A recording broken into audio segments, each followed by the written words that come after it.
Laboratory technology YouTube চ্যানেলে তোমাদের আবার সবাইকে স্বাগত। আজ আমরা যেটা নিয়ে একটু আলোচনা করব সেটা হলো পিপিই। কোভিড পরবর্তী সময়ের পর তোমরা সবাই এই নামটা শুনে থাকবে। পিপিইর পুরো নাম কি? পিপিই হলো personal protective equipments. Personal protective মানে পার্সোনাল প্রোটেকশন দেবে।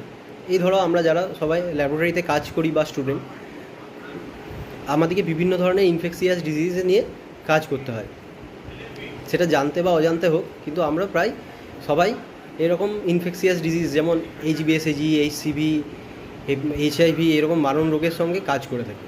তাহলে এই সব রোগের থেকে নিজেকে বাঁচানোর জন্য কিছু ইকুইপমেন্ট ইউজ করতে হবে। তাহলে সেই সব ইকুইপমেন্টস কী এবং সেইগুলো আমাদেরকে কী করে প্রোটেকশন দেবে?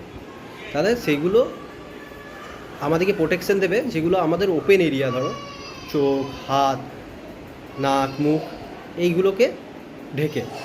তাহলে আমরা কি ইউজ করতে পারি? একটা পিপিই কেমন হতে পারে সেটা ছবি তোমাদেরকে দিয়ে রেখেছি। তাহলে ডে টু ডে ল্যাব প্র্যাকটিসের জন্য আমরা কি ইউজ করব?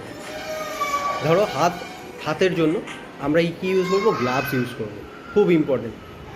এই জায়গায় নেগলিজেন্সির কোনো জায়গা নেই, কারণ এটা আমার নিজের ব্যাপার, এর থেকে আমি নিজেই ইনফেক্টেড হতে পারি। তাহলে হাতের জন্য গ্লাভস ইউজ করব, মুখের জন্য মাস্ক ইউজ করব।